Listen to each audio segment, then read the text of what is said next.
Hello and welcome to Half and One. My name is Valentina Kharbuli and today we are talking about sex and slave trade in Northeast India. Article 23 of the Fundamental Rights of the Indian Constitution forbids the traffic in human beings and other similar forms of forced labor. According to different studies, trafficking is the third largest profitable illegal business after arms and drugs. The selling and buying of people is said to be a major source of revenue for organized crime. According to the definition given by the United Nations, trafficking is any activity that leads to recruitment, transportation, harboring or receipt of persons by means of threat or use of force or a position of vulnerability. The International Labour Organization estimates that the industry nets about $7 billion to $12 billion annually. Human trafficking is as a form of modern-day slavery. This vile and heinous practice violates every code of conduct, every human right, and every law possible. In third world countries especially, human trafficking is magnified manyfold because governments in third world countries find it more difficult to spend already scarce resources on trying to control trafficking. Currently, there are two laws that tackle trafficking and prostitution in India. The Suppression of Immoral Traffic in Women and Girls Act of 1956, which was only enforced in 1958, and the Immoral Traffic Prevention Act of 1986.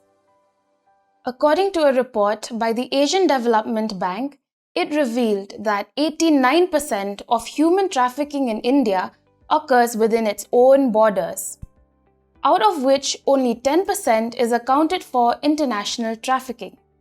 The most affected by this are the lower caste and tribals. Due to their inability to escape from poverty, they eventually resort to selling themselves or family members just to make ends meet.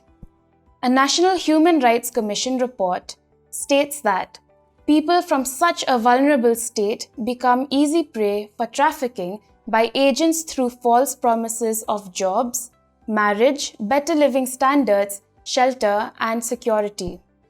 India has become a hotspot for trafficking as every year hundreds and thousands of families are disrupted due to the disappearance of family members. The 2014 Global Slavery Index reported that 23.5 million of the world's 36 million victims of human trafficking come from Asia. India tops this list with over 14 million victims of modern slavery. The northeastern region of India consists of 8 states: Assam, Manipur, Meghalaya, Nagaland, Tripura, Mizoram, Sikkim and Arunachal Pradesh. This region is landlocked, which poses an immediate geographical problem as it shares most of its borders with Myanmar, China, Bangladesh and Bhutan. The geography of this region puts it at a major disadvantage and gives way to massive cross-border trafficking. The slower rates of development and poverty alleviation don't help either. Human trafficking activist Hasina Kharbuli, who founded Impulse, a non-governmental organization to address the issue of unsafe migration, exploitation, and human trafficking, says that most of the borders in the Northeast region are not protected and generally open. This provides an opportunity for trafficking syndicates to operate freely and undetected. Hasina and her team at Impulse developed a model which they called the Impulse Model to help rescued victims of trafficking. According to an article she wrote for the website Your Story, the Impulse Model runs on the anvil of 6 P's: partnership, prevention, protection, policing, press, and prosecution, and 6 R's: reporting, rescue, rehabilitation, repatriation, reintegration, and recompensation, influencing the various stakeholders of society into action. Its advantage is that all stakeholders can share their best practices and collaborate to implement across the border, engaging in a multilateral agreement across Southeast Asia. After being adopted by neighboring countries like Myanmar, Bangladesh, and Nepal, and replicated by all Northeast Indian states, the model is under review for national application across India. It's imperative that the sex and slave trade in Northeast India is addressed by every level of the community set up.